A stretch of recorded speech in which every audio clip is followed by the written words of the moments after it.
नमस्कार दोस्तों, शिवपुराण में आपका बहुत बहुत स्वागत है।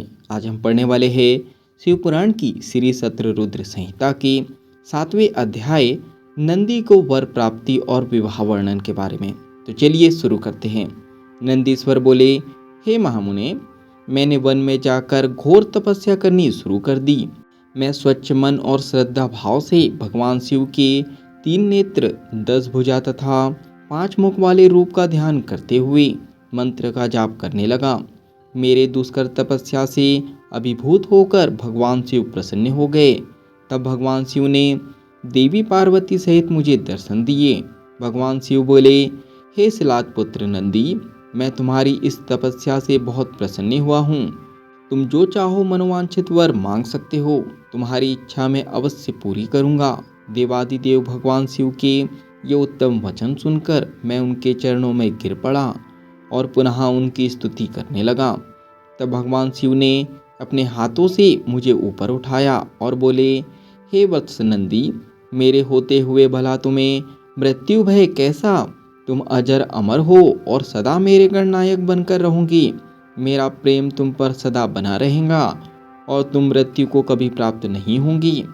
तुम्हारे घर पधारे हुए दोनों मुनि मैंने ही भेजे थे, अतः अब तुम अपने शोक और चिंताओं को त्याग दो। यह कहकर भगवान शिव ने कमल के फूलों की माला अपने गले में से उतारकर मेरे गले में डाल दी।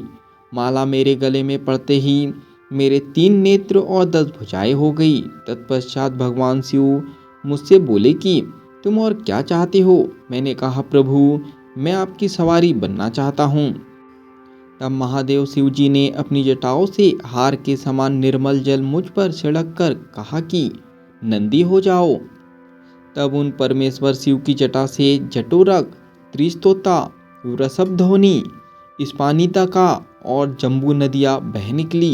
ये 5 नदियाँ पंचम नाम से तपेश्वर नामक स्थान के पास बह रही है। जो मनुष्य इन पंचनद नामक नदियों पर जाकर प्रसन्न मन से भगवान शिव की उपासना करता है, उसे परम मोक्ष की प्राप्ति होती है। उसकी सभी कामनाएं भगवान शिव अवश्य पूरी करते हैं। भगवान शिव ने देवी पार्वती से कहा कि देवी, मैं नंदी को अपने गणों का अधिपति बनाना चाहता हूँ।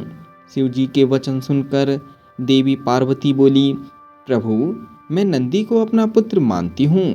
तब भगवान शिव ने अपने सभी गणों को बुलाकर उनसे कहा कि मैंने नंदी को आप सब गणों का अधिपति बनाया है। भगवान शिव का यह कथन सुनकर सभी गणों ने प्रसन्नतापूर्वक उन्हें अपना स्वामी स्वीकार किया। फिर सब देवता और मुनियों ने नंदी का अभिषेक किया। तत्पश्चात नंदी का विवाह मरुदों की सुंदर दिव्य कन्या युयसा से संपन्न हुआ। नंदी ने सप्तनिक परमेश्वर शिव को नमस्कार किया। महादेव जी ने नंदी को ऐश्वर्य संपन्न महायोगी, महान धनुर्धारी, अजय और महाबली होने का आशीर्वाद प्रदान किया। देवी पार्वती ने प्रसन्नतापूर्वक नंदी से मनोवांछित फल मांगने के लिए कहा। नंदी बोला कि हे माते, मेरी सदैव आपके चरणों में भक्ति बनी रहे। यह सुनकर देवी पार्वती ने उसकी इच्छा पूर्ण कर दी। तत्पश्चात सब देवताओं ने भी हर्षित मन से मुझे अनेक वरदान प्रदान किए। तब भगवान शिव से आज्ञा लेकर सब उनका गुणगान करते हुए अपने स्थान को चले गए। महामुने, नंदीश्वर के अवतार का वर्णन शिव भक्ति बढ़ाने वाला और आनंददायक है।